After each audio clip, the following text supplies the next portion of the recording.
Hello and welcome to the iRacing Le Mans series live on Apex Racing TV. I'm Sam Fitzpatrick. Alongside me is Brian Walker with Marco Barbanera on the cameras tonight. And we're here at sunny Italy, sunny Monza, for I think round 8 of the championship, Brian.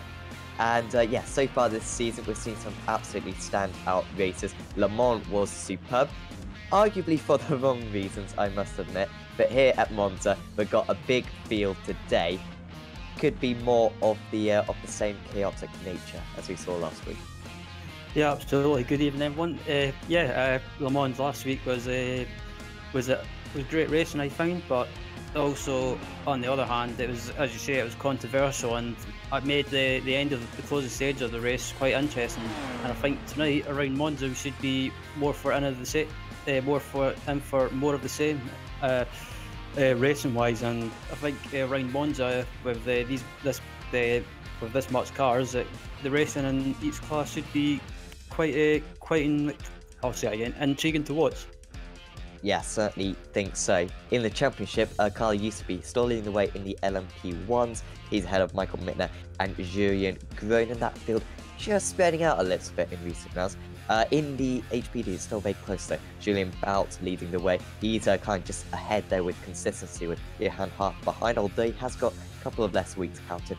I guess we won't really know until the final couple of rounds of the championship, that's situation. And then Stix and Lavoska not too far behind. And in the GTE class, the momentum has swapped quite a bit so far in this class so far this season.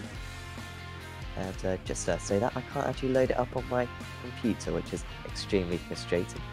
But anyway, we can now go through the grid for you for this Monza race. And it's Patrick Wolff taking pole position. As we see so often, he's ahead of Fabrice Cornelis and Marcus Hamilton. Very good lineup in this LMP1 class today with Ashley Owen.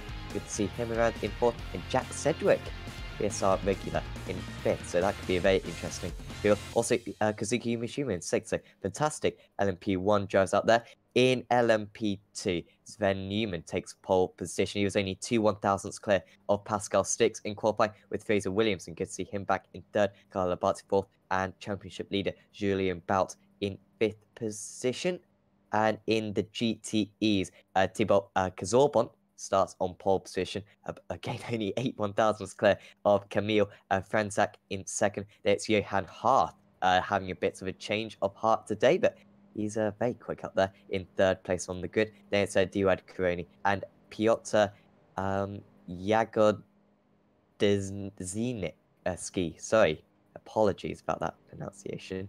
But we are just gridding up now, and I think cars just pulling away. A really good field in this LMP1 class, isn't it, Ryan? To see so many pro drivers, I think there's at least 4 there. I think there might be 5 or 6 as well. Fantastic quality build up.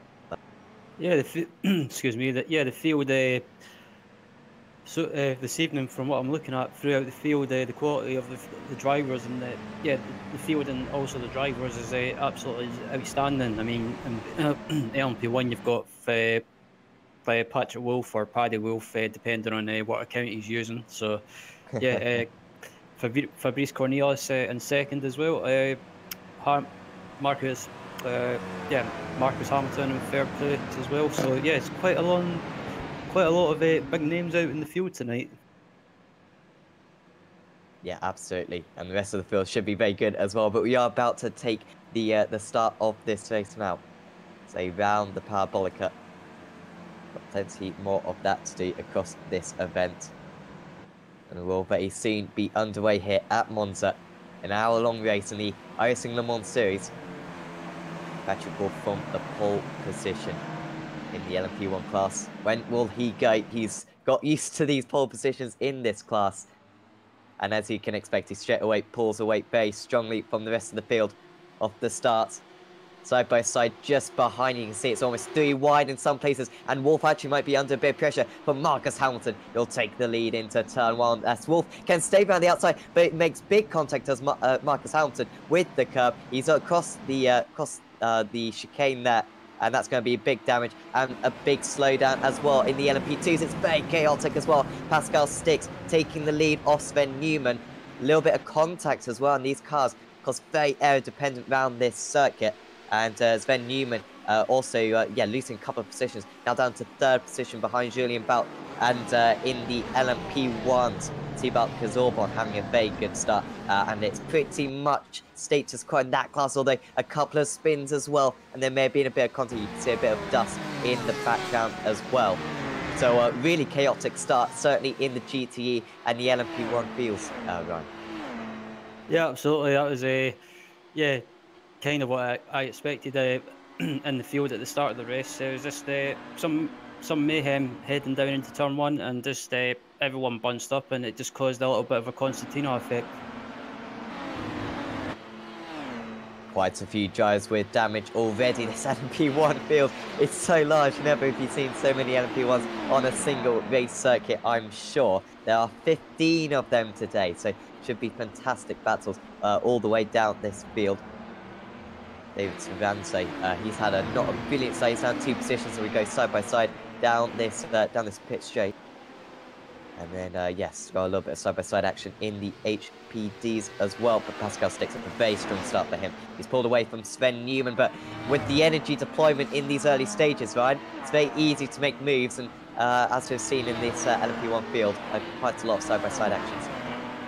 Yeah, this is the thing with the hybrid system as well. With these P1 cars, it produces a lot of great racing just because there's different strategies with the hybrid boost. Some people might try and use it on the home straight, or try and use it on on the home straight, and also the straight on the last sector. Or there's I think there's about 3 or 4 straights around Monza, so trying to time when to use the hybrid boost and also using it strategy wise it makes the racing quite interesting and also close. And that's why in the P1 class, from the times I've watched it this season so far, it just in a way it bunches up the P1 field, and it makes it more intriguing to watch, to see how they use it.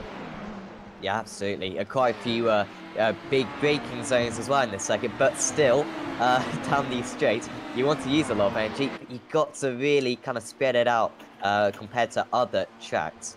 And that's quite a debate for these drivers. Marcus Hamilton falling down the field, down into 10th place now, and you can see taking a little bit of damage on that car. And that's very worrying for Marcus Hamilton up there. So will he come into the pits? He's taking that line. And the driver who took the lead, remember, on the entry to turn 1, has had to go back to the pits only on the 2nd lap of this race. But in the LMP2s, you can see Pascal Sticks absolutely dominating currently. There's also Matt Farrow coming into the pits as well in the LMP1s. But this GTE field, Ryan, I think they're going to stay very close together for this entire race because of the slipstream effect. And it's very difficult to pull away from your rival because they've got the slipstream right behind you. Yeah, absolutely. Also with Monza as well, I think most drivers will be using probably low downforce just because you're on a straight most of the time, and also with everyone possibly using low downforce, it makes the pack, and especially in GTE, very, very close. But I think the only way these guys will probably break up is probably when it comes to the pit stops, and who can get the best pit stop and not lose the most time. Yeah, I think so. And maybe even in these early stages, saving a bit of fuel behind your rival could be a very good tactic. Expect these drivers to be quite tight on fuel, particularly in the LMP1s. Although Le Mans, it wasn't too much of an issue, but still, they're not going to have too much leniency, and all the other classes as well aren't going to have as much leniency as it usually get. Fraser Williamson right on the tail of Julian Belt, who lost out to Sven Newman, so Belt got ahead of Newman in the first kind of chicane, or so he must have lost it soon after, as it got side by side as well with Umashima. He did not get a good start whatsoever. He's trying to make amends, and he's down the inside.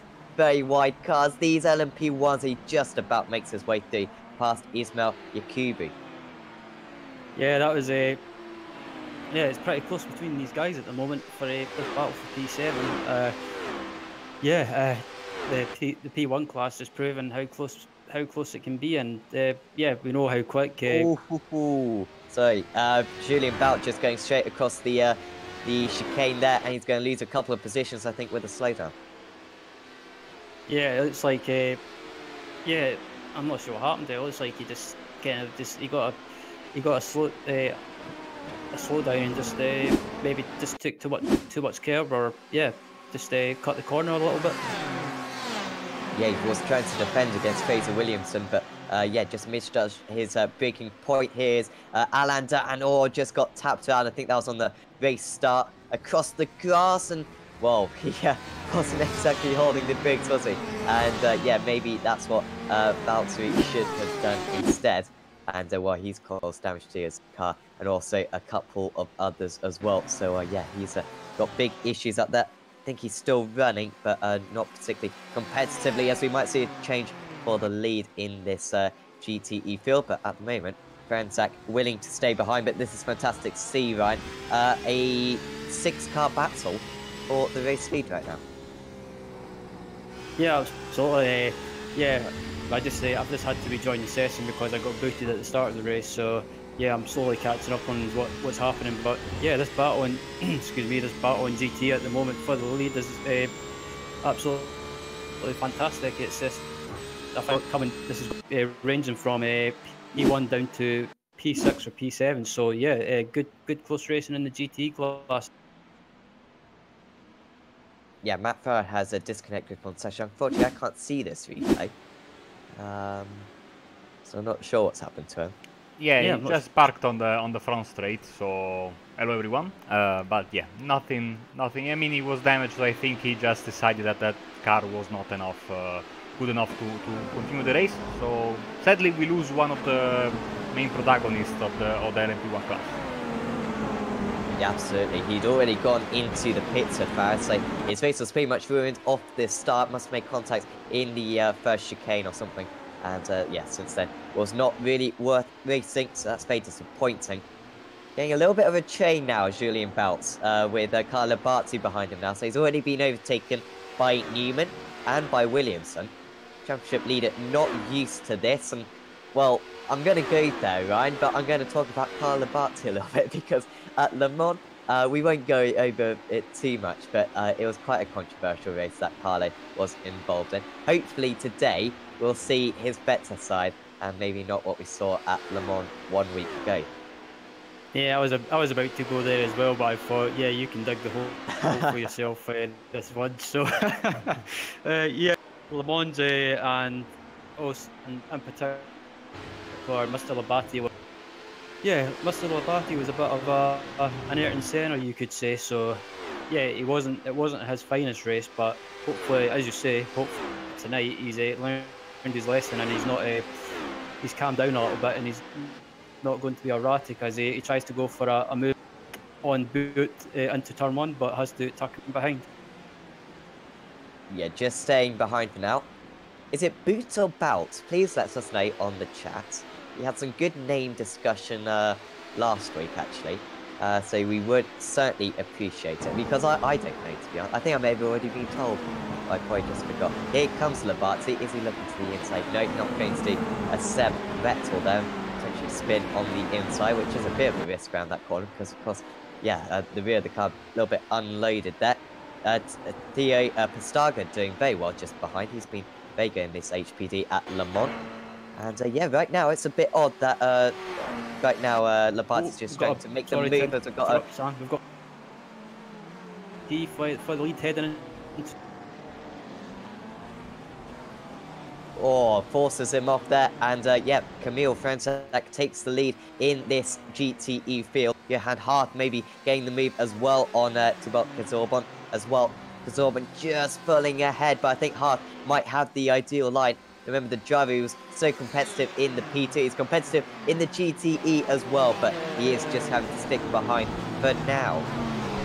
Yeah, absolutely. Yeah, even though Harf has made the switch to GTE now, he's still quick, and yeah, I think Watson Heaven at the moment, he's proven that he seems to be able to adapt to any car that he jumps into, racing the GTE car. That's what's still has downs a prototype like the HPD that he used to race, and yeah, he's still proving that he's a good hand in a GT car. Yeah, I think he can pretty much handle anything because he's quite a successful rallycross driver as well. Probably one of the top rallycross drivers in the world of sim racing.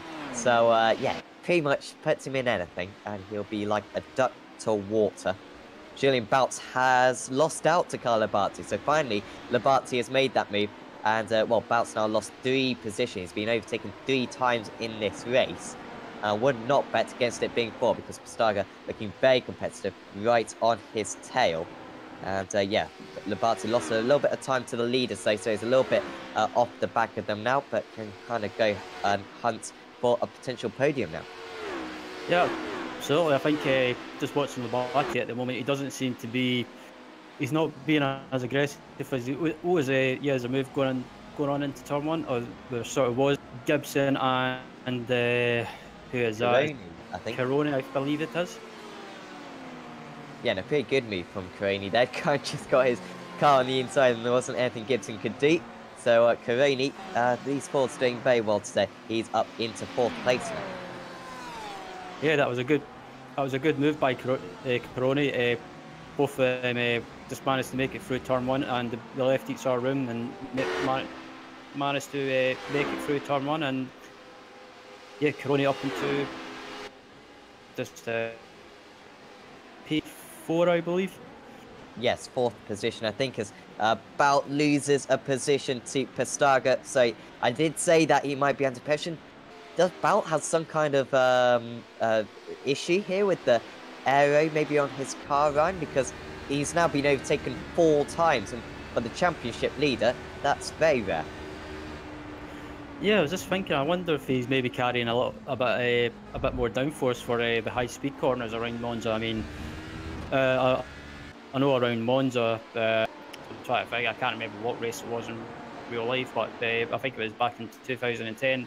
Even though it's not sports cars, it was Formula 1 at the time. I believe that Jenson Button instead of using low downforce, he decided to go with high downforce, and it seemed to pay off in a way. But yeah, I think maybe he's using a little bit higher downforce for speed corners I mentioned, and it seems to be losing out in a straight line a little bit. Yeah, it seems that could well be the case. Thomas Gibson getting past Caroni, and that was very simple. Very oddly simple, because Caroni's not a slow driver whatsoever, but Gibson just easily making that move. And yeah, he's up into 4th position himself now. And well, the top 3 have got away a little bit. You can see them just up the road 2.5 seconds ahead. And do you think Caroni maybe just gave him that position in the hope that he could catch up to the top 3 together? Because I would have thought Caroni would put up a harder fight than that. Yeah, I think it was sensible. I think it was sensible what Caroni done. He decided just to let him go and maybe try and stick behind him and use his slipstream, and as you mentioned, try and catch up to the leaders up in front of them. It's not always a bad decision. I mean, we're only about 14 minutes into this race. It's still early days, and I think just battling away like crazy in the early stages of this race with 14 minutes into it is just it's not the most sensible.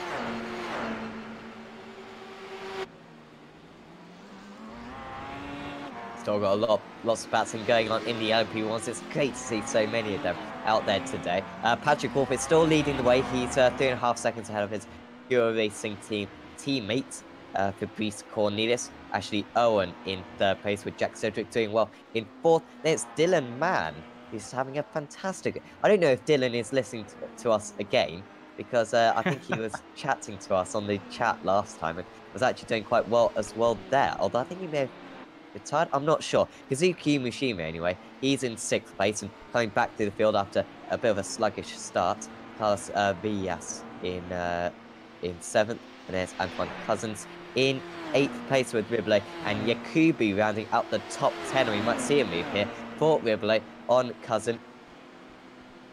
But into Ascari, I don't think that's going to be the spot. Maybe into Parabolica could be a better chance for the Frenchman.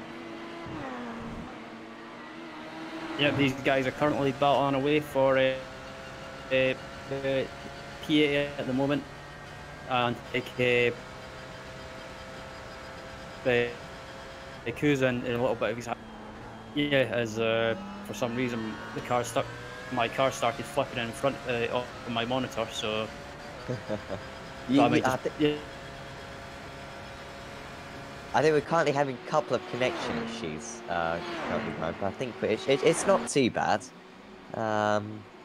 But yeah, currently, yes, Viblo still behind Cousin, as yeah, they just enter the start of this this next lap 11 of this race. Although in the GTEs, of course, still on lap 9, it's still very close though, with Zorbon just ahead of Frensac. I was actually really odd. I was actually racing Tibolts the other day in a street stocks race, a rookie street stocks race, and I will say, I won. So yeah, thank you very much. So I'm saying that I'm better than him, and I can tell him kind of what to do. It was round Charlotte, and a fantastic race. I think he led 12 laps. I led the other 8, and I won by a few hundredths across the line against him. So we were 1 and 2. I was very pleased with that. Probably the greatest thing I've done on iRacing. So yeah. So I can very much criticise him, I feel. But at the moment, full credit to him, he's doing very well. He's still 0.3 of a second ahead of Camille Frensac after muscling his way past earlier on as we got side by side once again between Cousin and Ribolo. Yeah, by the way, guys, Dylan is saying hello to us on the chat, so I think he's doing it again. Driving and texting, something I would not recommend, but I mean, virtual setting, I think we can get away with it. He's got voice activation or something, I don't know. But it's very impressive either way, to be fair, that he can multitask like that. And, of course, go up 7 positions on the grid so far. So, very impressive.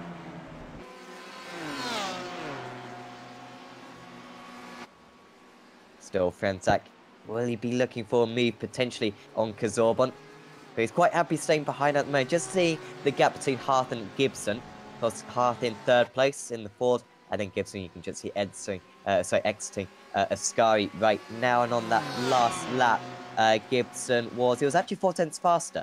So he is making up a bit of time on the 3 leaders, but he's need to, keep that up. And of course, these guys are going to be saving a bit of fuel. Do you think maybe Frensac and Hearth are currently saving a bit of fuel, you think, Ryan, and just staying behind and maybe going 1 lap further on fuel in this first stint? I mean, if you the Hearth, I mean, it's not always the worst thing to sit behind another car. Excuse me, save some fuel around Monza, saving it could possibly.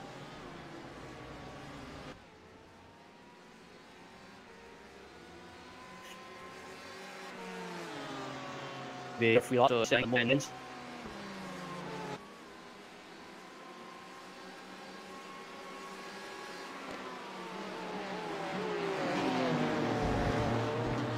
I think we might be having some connection issues currently. Not quite sure, but anyway, yeah, the top 3 still very close in the GTEs, and also on that lap, Gibson losing a temp actually to the top 3. So it's pretty much staying around that 2.5 second gap. And certainly maybe the fuel saving will be the better choice for these drivers. The LMP2s now tries to make their way through the field along with the LMP1s. Getting very chaotic. Patrick will still leading the way by 5 seconds over his teammate. That gap just edging further and further. And he's absolutely rapid currently, is Patrick. Don't know if you're back with us now, Ryan? Yeah, I'm back. Hopefully it should work. Yes. Hearing you very well currently.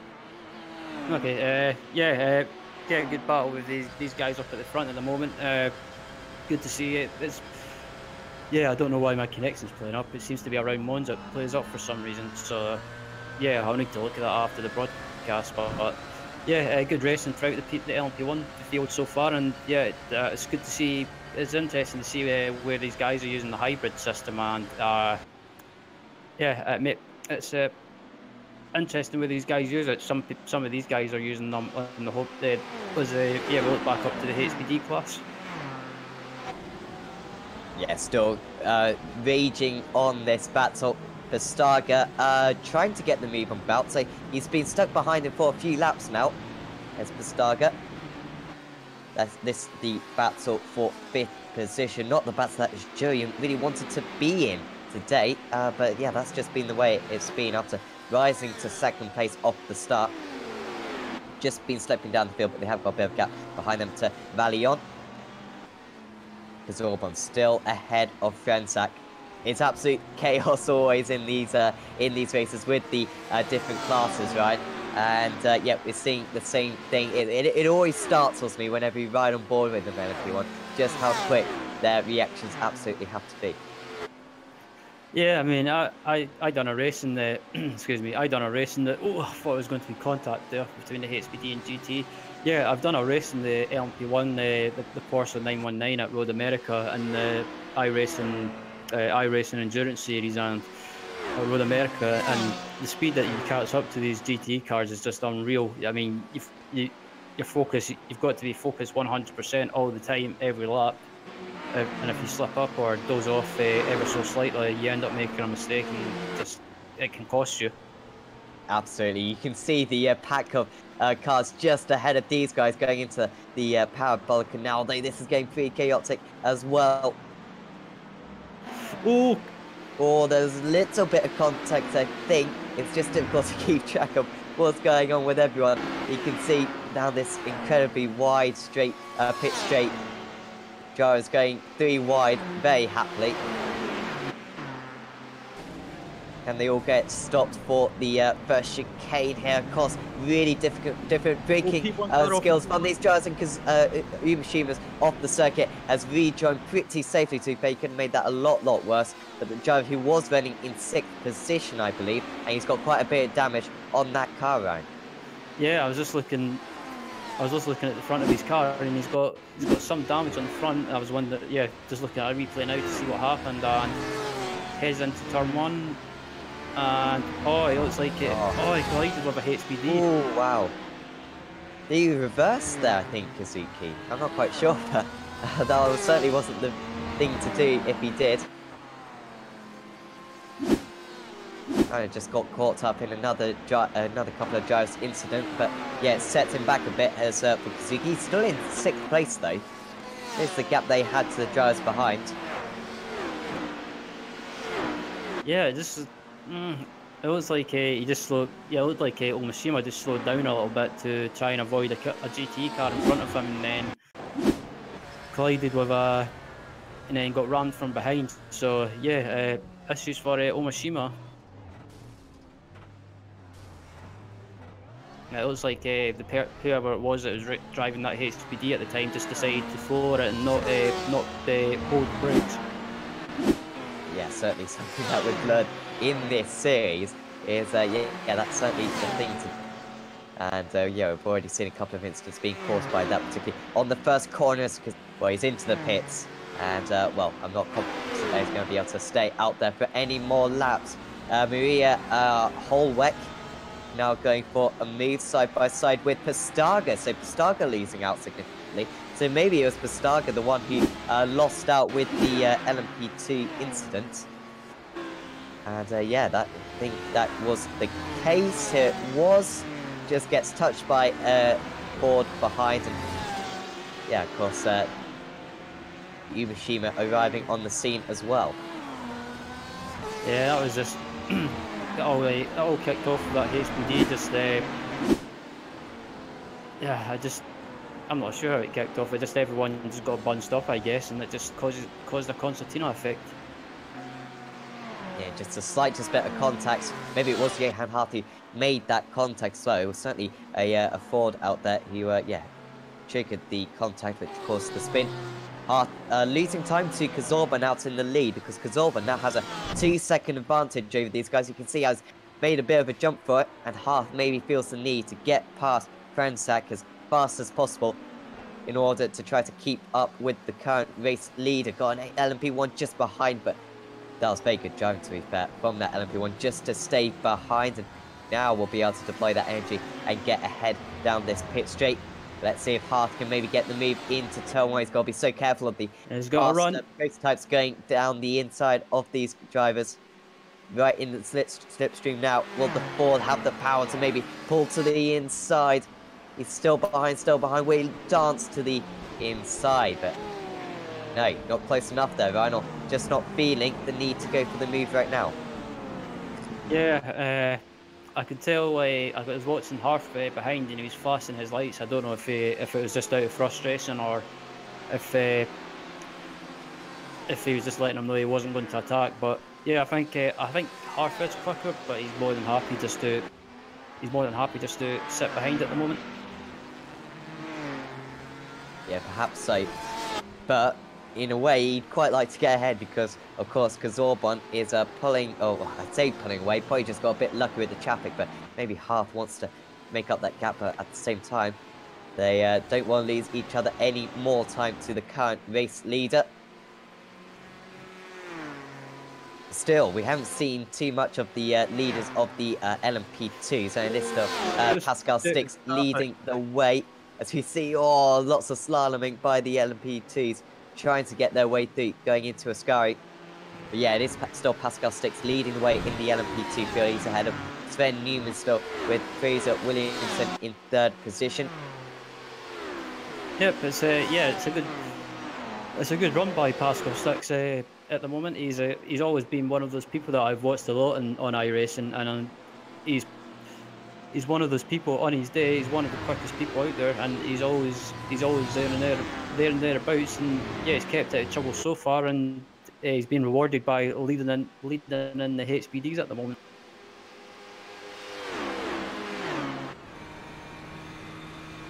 Once again isn't going to be close enough into turn 1, is he? Maybe a little bit of lifting and coasting there.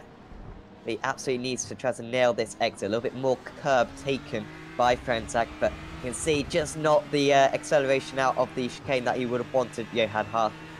And it's looking a little bit repetitive. They're 2 seconds ahead of Thomas Gibson behind. Yeah, I'm just watching at the moment to see where Gibson is, and is he? I don't think. Yeah, Gibson's not that far behind, as from what I can see. So yeah, we could be on for a 4-way fight for the 3-way fight for 2nd place. Sorry. Yeah, I think so. Harf got very close going into the first lesson mode there. But yeah, wasn't quite confident to put his nose on the entire course. Any kind of contact on that Ford, and the aero the aero damage that it would cause would really significantly reduce his straight line speed, which could be a big issue later on. These drivers are nearly halfway through the race, and still Harf just sitting behind. But yeah, he's got to make this move soon because still Kazorban extending that lead 3 seconds ahead.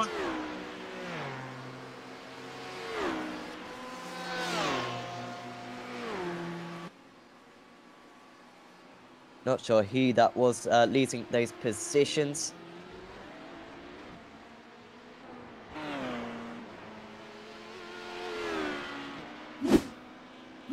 I think it may be Valinion, I think, who was the driver who just spun coming out of the Sky chicane. Yes, it was. And well, he was a little bit hairy before, and he's going to have to come to the pits. I think that might be his day over as well, though. Excuse me. Yeah, that's looking at the damage on his car. It looks like that's his day definitely done, because as it just happened, and I think he might have just lost it on the curb. Yeah, he just lost it on the exit and got sideways, and oh, he's so close to getting collected by a GT. Held the brakes pretty well there, and then rejoined the circuit very safely as well. That did Jeremy, even though his race was most likely over anyway. Although, yeah, he's coming back out of the pits, to be fair, so that's his pit stop done. Won't have to pit again in this race, but it was a very long pit stop for 45 seconds compared to, yeah, everyone else's kind of 30 seconds or so.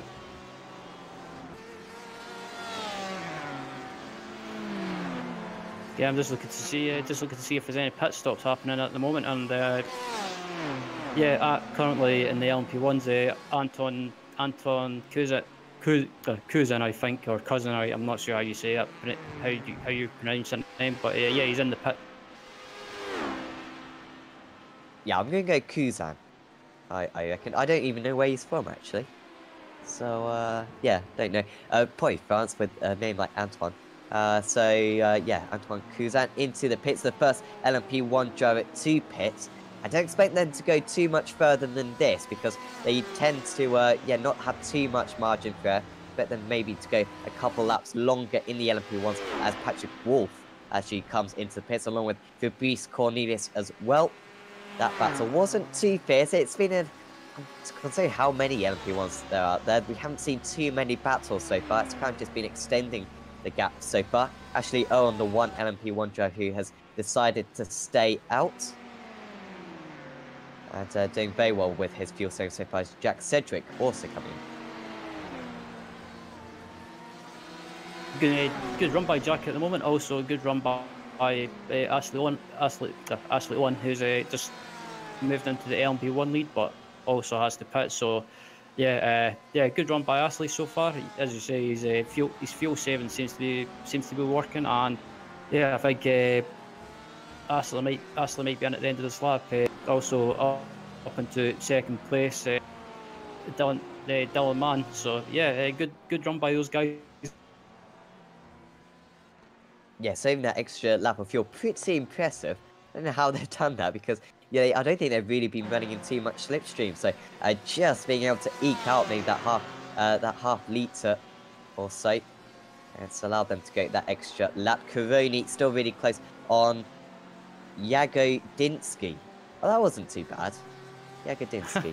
I'm proud about that. I thought I was going to absolutely fluff that one. But no, Peter Yagodinsky currently ahead of Karoni. I'm just going to say that over again. Yeah, absolutely superb. Yeah, Karoni trying to get that move done. He's dropped back a little bit from his earlier on because he's now 4 seconds behind Gibson. You think at one point he was ahead of Gibson, so maybe he's another driver suffering with a little bit of aero damage. But once again, is he going to be able to get close enough into turn 1? Currently 4 tenths behind, edging closer. Now about 3.5 tenths behind, 3 tenths behind. Unless he goes for a big lunge on the inside, he's not going to be able to get the move done for now. This is the battle for 6th place in the GTEs. Yep, we're just looking back up towards the HPDs. Yeah, currently looking at Andrew Wozni. I hope I pronounced that right. Quite a lot of big try to see HPDs in the pits at the moment. Can't see anyone in the pits. So yeah, I think there's only a couple of the LMP1 cars that have pitted or in the pits at the moment. Dylan Mara and Tim Matska, sorry. So yeah. I'm going Tim Masks. Please let us know. Number 40. Let's just know how to pronounce that. Whenever you got 3 consonants following one another, it always seems to be a bit complicated. Johan Hart, we can pronounce that one though. And it's the same story. Pretty much the story of this race. He's behind Frensak still. And you can see Kazorban now 3.6 seconds ahead. So he's not pulling away massively, just edging away a little bit. And that's pretty much it. I guess we should get some shots though of the raceers in the LMP2s because we really haven't paid too much attention to them so far. Pascal Stix is leading the way. And actually, as I say that, there's been a few pit stops in the LMP2s. Both Williamson and Boutz have come into the pits. And so it's Stix leading. But yeah, Boutz is also in there, and Williamson as well. Williamson was running in 3rd position earlier on. Yep, I'm just I was just looking back up at Pascal Stix, and yeah, he's having a good run at the moment. He's currently looking at the gap in the lifetime. Come on, I can't see the gap in the lifetime because it's playing up for some reason. But yeah, I think he's 15 seconds ahead, I believe. Yeah, he's not going to be that far behind anymore because Stix is into the pits. Maybe Labate will stay out, I'm not quite sure. So Stix, I think, had quite a handy lead anyway over his rivals in the LMP2 field. Labate's coming over the line. So Labate will take the lead now, going 1 lap further than his rival. So Stix should stay out ahead of Williamson, I imagine. I'm just looking at it, and someone says that Apex needs a name pronunciation course. Yeah, I'm not arguing with that. Well, for myself anyway. Please, where do we sign up? Like, give us the forms or something. But yeah, please let us know how to pronounce Tim Masks. I don't know, I'm not even going to say it anymore, but number 40. Please let us know. Pascal Sticks still in, well, he's not in the lead, but he's in the lead of the drivers who have pitted so far, by quite a handsome margin as well. Next driver who, who has pitted is Fraser Williams. You can see on your screens right now. And yeah, he's 9 seconds behind, so very comfortable race so far for Pascal Sticks. So yeah, just looking at the pit stops in the LMP2 class, I think once Labate makes his pit stop, I believe should retake the lead. Yeah, I think Labate, Wilson and Penqueat still need to pit, and then Sticks will be able to inherit that lead back from them. Nearly a three-way battle now in this second place for the GTEs. You can just see Thomas Gibson just behind that Ford right in front of you. Friends like Hart and Gibson currently with, not Contavallo still relatively close, but yeah, now 3.7 seconds, so it's just barely changing that lead in the GTEs, and we've really got to wait until the pit stops to see what happens. Do you think the fact that Hart has been stuck behind Frenzak for so long, Ryan, means that he saved a lot of fuel and that could be a real advantage later on? Yeah, absolutely. I mean, I think Hart's just looking at him at the moment, just watching the way he's moving the car around and driving the car, rather. He seems to be a lot quicker than Frenzak, so I think it's only a matter of time before Johan decides to make a move. I'm trying to think. Hart just looks quicker. If I was him now, I think we're just coming up to we're close to 20 minutes remaining. Close to 20 minutes remaining in the race. If I was him, I would try and make a move and just get a shift on. Yeah, I think so. It's kind of now or never. Well, I say it's now. It's never. It's now in 22 minutes' time. But still, yeah, you can't help but feel like he's losing a little bit of time. He is a little bit closer this lap. Now, does he just lift off? Yes. So he's saving you plenty of fuel in that car. So doing a pretty good job right now is Johan, and expect him to have a strategic advantage later on. In the LMP1s, they have now made all their pit stops. So I think we pretty much missed that, but there hasn't been any change, at least from what I can see.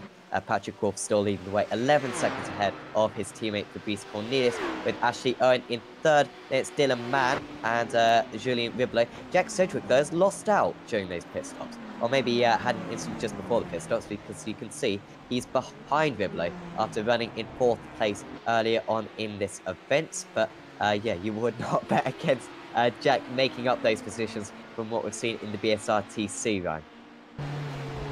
Yeah, Jack Sedgwick. I'll say again, Jack Sedgwick, rather. He's a name I recognise from the BSR, the BSRT, the touring car championship in the Kia. He's a quick driver, and he's always one of those people that you can never rule out with. Never rule out in any series. I thought there was contact there. That was very close. He has got the move currently on Ribelow. Will he be able to hang on to it, or will Julien be able to come back at him into a sky? But I think Cedric's got the advantage. And even in these LMP1s, you do get a little bit of turbo. Well, I don't know why I say even in these LMP1s. They are incredibly dependent compared to most cars. And they do lose a little bit of time if you're following through a corner like a sky. Harf's got a run on there, Frenzak. I'm not sure if he'll go for it though, because the pit stops are so nearby. I doubt they really want a battle, an on-track battle, and say, yeah, just staying behind for another lap, Johan Harf.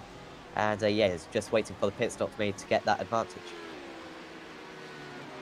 Yeah, I think, as I said before, I think Harf's, even though he's quicker, he's more than happy just to sit behind and save some fuel. So I think I don't think any of the GTs have pitted yet. So I think it's in a way, it makes sense to stay behind and just use the slipstream and use it to try and save some fuel. Yeah, as I said before, he could maybe save one or two laps extra laps of fuel. So, not always a bad thing to stick behind someone as yeah, someone's come up to lap them. I thought that was Pascal Sticks, but it looks like someone else. I think it's Newman. He's just got past them. Yep, so I'm getting good at these names, actually. I've actually got my graphics settings really low, so everything looks blurry right now. But I'm just guessing these names pretty well. Yeah, so after... we should actually just have a word for Sven Newman, because he was running in second position earlier on. I think he had an instant just before the pit stops, or had a very long pit stop, and he's actually fallen down the field, unfortunately. Yes, he had a 45-second pit stop, compared to about 16 seconds from other drivers. So he's fallen way down the field, which is really disappointing to see, as we nearly see a bit of contact with the LMP1. And it was because he was trying to get into the pits, was Spencer, and Kazorbon is also in. And now, Ryan, all that fuel saving from Johan Hart, all that patience that he's shown, now this lap is what it comes down to. Yep, this is when Johan has to get the hammer down. No, yeah, that wasn't intended as a Lewis Hamilton pun, by the way. But Johan, and just try and go as quick as possible and try and not lose time when it comes to the pit stop. But yeah, Johan, I think since he's in clear air, he will be able to try and go as quick as we'll watch Franczyk leave the pits, followed by Thomas Gibson. Yeah, so Gibson with a pretty quick stop there, just looking at the time. So Kazorbon, who was race leader, 15.12, Franczyk 13.75, and Gibson 12.8. So this is really interesting now, and you wonder, can Johan Hart go one lap further than this? I doubt it, I must say. I don't think he saved that much fuel, as we see a little bit of dancing around from the HPD. I don't think Hart is going to lose too much time there, and he hasn't got any more traffic behind him who's going to catch him before he comes into the pit. So he's absolutely got to nail every single corner here, Johan Hart. He's going to have a slightly shorter pit stop, you imagine, as well. And he's got a real chance of taking the lead, so... There's what's a battle between Marsan... Nah, I can't say that name. My apologies. No, it was the other one, Marsan... Aye. 75. I just say Skripczak, but I don't know if that's correct or not. It looks about right. That was just there was a battle between these guys, between Marcin and Grabowski. So yeah, that was for P12 or P11, I think. I'm not sure myself, to be honest. I think it also, the fact that I don't think a couple of drivers haven't made pit stops as well, so it may not even be over those positions once all the pit stops are sorted out. Who has come into the pits? Johan Hart has come Johan Hart in the pit. So, where is he compared to the others? And he's actually coming to the end of the pit stop, and you know what? Johan Hart might have the race lead here. You can see him just ahead. I think that's him. Johan Hart is ahead of Franczyk, behind Kazorbon, so he's closer to Kazorbon, and he's got the jump on Franczyk, but he hasn't got the lead yet, Ryan. Yeah, that was crucial for Johan to try and go as quick as possible when he got clear air, and I think he must have been listening to me, because it seemed to work. But yeah, he's managed to jump Franczyk in the pit stops, and he's up into P3. And I think if he gets the hammer down, he could be able to catch. Kazopan. I can't say the name. Well, of course, Uteras still has to. Uteras, sorry. Uteras, sorry. Yeah, I don't know. Has still got to pit there in first position, currently in the GTEs. So Kazorbon, of course, will take that lead, and Hart in second place. So it's pretty much a duel between those two to the end of this race.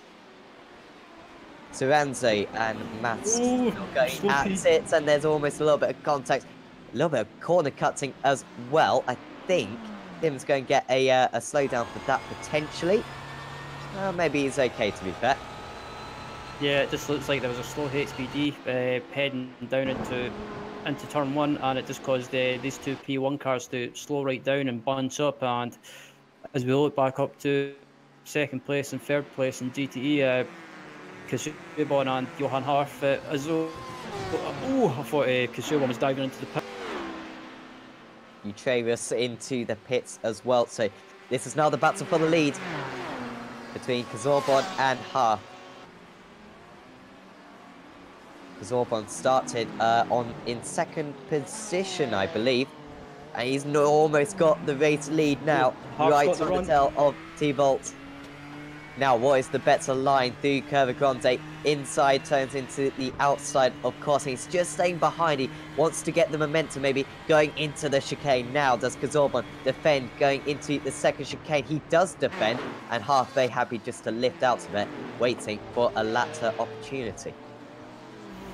Yeah, I think this is when Harf has to start putting his foot down and just trying to make a move as quickly as possible, because I think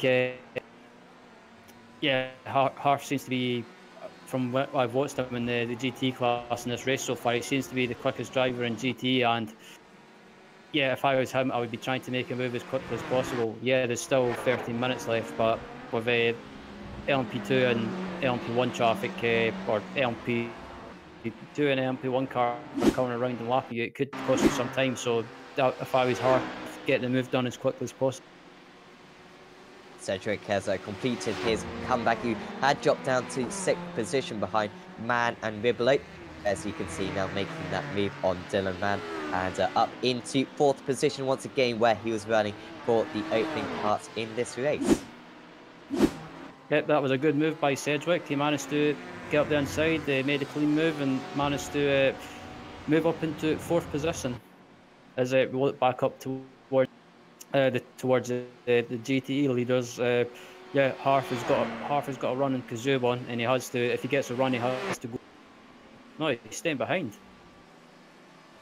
Yeah, I saw a little bit of McFlashing there, but no moves, I think, currently from Johan Harf. And yeah, he's quite happy to stay behind, but is there any point in staying behind? He doesn't need to save any fuel now. He clearly just wants to leave it as late as possible so his rival can't come back at him in the closing laps. I mean, it's not always a bad thing to stay behind, even after the pit stop, because there was a little bit of a mistake from Kazorbon. But if I was Harf, I would want to try and get by as quickly as possible and maybe try and build up a bit of a gap and maybe use the LMP2 and LMP1 cars to an advantage and try and build up a bit of a gap. I mean, I would maybe say if I was Harf, I would maybe leave it until maybe 5 minutes remaining, and if I'm still stuck behind Kazorbon, then that's when you really got to go for it. Yeah, absolutely. Got to at least have a go at it. And well, he's putting his car into a very good position currently. I have no doubt that he's going to be able to have a go at the move at some point. We've got 11 more minutes to go in this GTE class, in all the classes, in fact. And certainly the best battle out there is currently this battle for the lead of the GTEs. And well, we will just stick with it for a couple more seconds, just to wait to see if Harf goes for the move this time. It's really just when he goes for it. It's a difficult situation for Kazorbon because he doesn't want to defend too much and potentially get the likes of Franzak and Gibson involved in this lead battle. As they head into turn 1 once again, Harf still behind. And I guess we can go through the other classes very quickly. In the LMP1s, Patrick Wolf still leading the way. And he's got a handy lead currently over the rest of the field. 14 seconds over his teammate Fabrice Cornelius, with Ashley Owen in 3rd. And then quite a gap back, half a minute back to Jack Cedric. He had a bit of a slow pit stop then. Julien Ribolo, he's got ahead of Dylan Mann now, with David Sorrento in 7th and Tim Mask in 8th place. In the LMP2s, Pascal Six still leading the way by quite a dominant margin as well. He's ahead of Fraser Williamson in that class by 14 seconds. Carlo Labartzi a further 5 seconds behind, with Julian Boutz ahead of Rene Penquit and Andrew Wilson. And of course, as you can, as we've already seen quite a bit of so far, the GTEs with Thibaut Kazorbon holding off Johan Hart still with less than 10 minutes to go. Yep, I'm just excuse me, as I'm just looking back through the GT field, and yeah, it looks like we've got a battle going on for fourth place in GT between Thomas Gibson and Thomas Gibson and Corone. Yeah, Gibson struggling a little bit in this second half of the race since the pit stop. I say that actually, he's only 4.5 seconds off the lead, so he's not doing bad. But I certainly Corone seemed to have some damage before his pit stop. He's got that damage fixed, and he's looking super competitive right now because he's closed right up on his rival as we go back to the race lead. And well, mercifully, are not exacting that move right now. You can see how close these top 5 drivers are right now. And do you think even at this point in the race, maybe Corone will have any thoughts? Or sorry, Corone's got ahead of Gibson. Apologies, I completely missed that. And yeah, he's got that move done. Hart once again really close to Kazorbon, but he's not going to go for it still. But do you think maybe Corone can catch up to the top 3 in the time remaining, Ryan? I mean, that's more than possible. I think we've got about 8 minutes remaining, so yeah, it's more than possible. I think if Corone can try and build up a bit of a gap to Gibson, I think he could be able to catch these guys up at the front and maybe chance for the win. But it does also the other factor on the other hand is you've got to watch for the LMP2 and LMP1 cars, and just if you get bunched up behind them through, say, coming up to this section, for example, it can cause.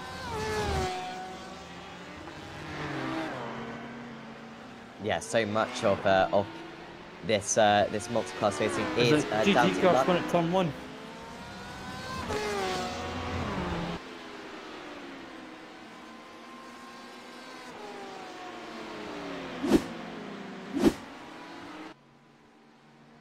I'm not sure who that was spinning down at turn 1. Do you know, Ryan? I'm not sure. I just I looked back and I seen there was a P1 car involved and there was a GT car involved. I'm not sure who the GT car was involved. I'm not sure. Yeah, it was a black and blue car, I think it was, but I'm not sure. I couldn't find the name. It was JJ Naylor. It was involved. Oh, Kazorbon and Hart now side by side. Is this the moment Hart's got the where run. Johan Hart now goes for the race lead with only 6 minutes to go? We've got the LMP1 as well, the Audi just behind, but Hart is going to make the move nonetheless. And after not leading this race for some 55 minutes of this event, he's taken the lead when it matters. And yeah, he's just got to hold on for about 6 more minutes, but he might not be able to hold on got the run. many more seconds because nearly losing out due to the iRacing going down the inside. But this one's not over, I think, Ryan. I think now that Kazorbon can get into the slipstream, I doubt Hart is going to be able to pull away. Yeah, absolutely. That was on the one hand, it was good that Hart got the got the move done, but on the other hand, Kazorbon's right behind him, and he might be able to use the slipstream to keep up with him. So, yeah, this battle's not over by any means as we come up to just under 6 minutes remaining. So, yeah, game. Yeah, you can really see the gain these drivers get. Some, 0.3 of a second it looked like he was gaining down that straight, and in the end just having to get out of the throttle because, yeah, he was almost gaining too much out there. Would have caught him by the straights. Question is, what's Kazorbon's strategy now? We saw Hart staying behind for several laps. Will Kazorbon be happy to do the same thing and try to pull the move maybe on the last lap of the race, or will he go for it right now? He's looking to the inside here is Thibaut Kazorbon. He's going to try to take back the lead in the GTEs, and that's what he's done. He's got back ahead of Johan Hart. Yeah, I was about to say if I was Kazorbon, I would you've just got to go for it and just not let Hart. Yeah, what there was a good tactic. He went up the inside when he got the chance, and yeah, he's having to defend from Hart again, and they have to watch out because an LMP2 car is coming up to lap them, and that into things. Absolutely. I was going to say Zorbon going to get blocked up by the HPD. He wasn't going for the move anyway, as we nearly see contact. The HPD, to be fair, doing well just to back out of that one, because that could have so easily been contact. So difficult in these HPDs because they do have quite a pace advantage, but certainly at the end of these straights, they have a massive pace advantage compared to the GTEs. Yeah, we're just looking back at we're just looking back up at our GT leaders at the moment, and if Kazubon has managed to create a bit of a gap to Johan Harf, but I think if Harf can get a good run down the straight and then on the home get a good run in the home straight, he could get a run on Kazubon on maybe just make a. Yeah, I think so, and actually maybe losing a little bit of time to Kazorban, just have to hesitate on his turn into the Parabolica. I'm not quite sure, but the gap is only 3.5 tenths of a second. I did say earlier on, can Kuroni catch up to these guys? Well, he's only 2.2 seconds off the lead after being 5 seconds off the lead not too long ago. You can see him and Frenzak not too far behind now. Round 3 between Kazorban and Hearth going into turn 1, and this time Hearth either not close enough, but I think it was more him not wanting to go for the move. Well, this time, Ryan, he just leave it to the last lap, you think? Yeah, I think I would maybe, if I was Harf, I would maybe wait until the last lap and on the home straight. If he's still right close to Kazobon, he could get a run. And what part is traffic going to play in this one as well? Because you can see it's a very crowded circuit out there. So many drivers still going. We've only had a couple of retirees from what I can see. I can only see one retirement so far in this race. It's been absolutely superb from these drivers. Oh, I just seen an LMP2 car get sideways when it clipped the grass. Oh, through the second Lesbo. Oh, that was scary. Yeah, so often too far to catch the car at that point. They did very well to hang on for it for a couple more corners. Krantak and Karuni just losing a little bit of time on this lap. So, and the car off in the background there. Just Michael Yost, so. As I believe we're coming up to the last, we're just about to start the last lap, I believe. I think they've got 2 more. 2 more laps, sorry. Yeah, I think Wolf will force 2 more laps from them, yeah. Yeah, so yeah, we'll have possibly 2 more laps of this awesome battle up at the front in ZT as Harf's got a run Kazoob on it as a LMP2 car is coming up to the lap them, or trying to. Oh, is there going to be contact and Hearth just losing a little bit of time? And that's going to be, well, that's not going to be him fighting into turn 2, at least for this lap. Of course, all these classes still fighting their own battles. I doubt they even know what's going on around them. Because, it's so competitive in every single driver's battle out there. But, crucially, Hearth just losing a little bit of time. He's now 7 tenths of a second behind his rival. But now hasn't got any cars between them. Yep, there's and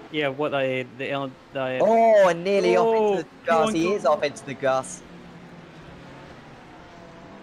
Who was that? That was Fabian Youngblood. Oh, kill me. But here it was, and I think he's just run a little bit wide onto the curb, and that's kind of dragged him out. Just getting a little bit of grass on the turn-in as well. Did pretty well to hang on to it. But that's going to be a bit of damage to the car. You won't care. And I'm not sure if he's lost any positions. I don't think he has.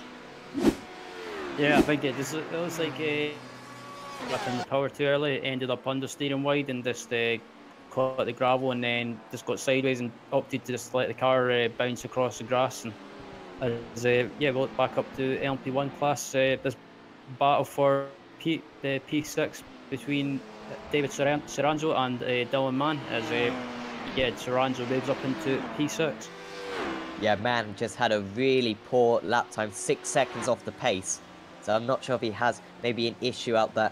But falling a few positions after running as high as 4th place earlier on in the race. But I think we should go back to the race lead in the GTEs because Zorbon still hanging on. This is their last lap. The clock is down to 0.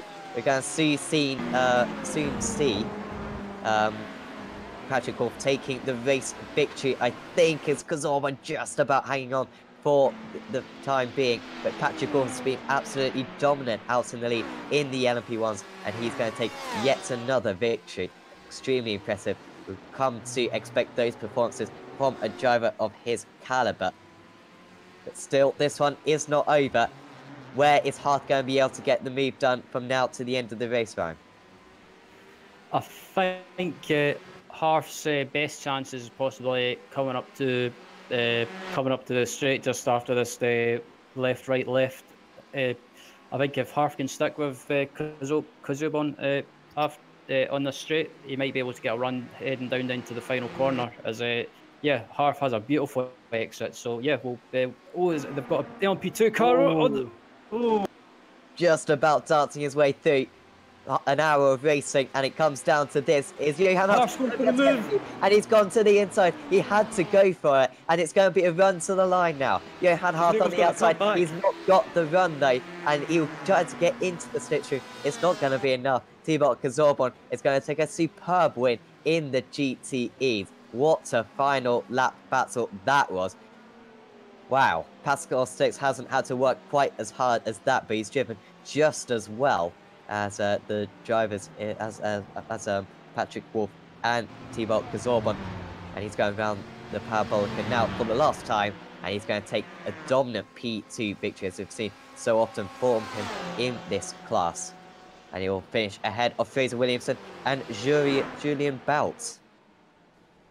Yep, that was a great drive by Pascal Stix to take the win in the LMP2. He wasn't really, he managed to keep out of trouble, and just from what I've seen, no one was able to challenge him. And good run for Pascal. Good second place for Fraser Williamson. Good to see a fellow Scot doing well, and great to see Carlo Labate rounding out the top 3 with a good drive. He wasn't taking any risks or doing silly moves from what I could see. So good drive from Carlo Labate.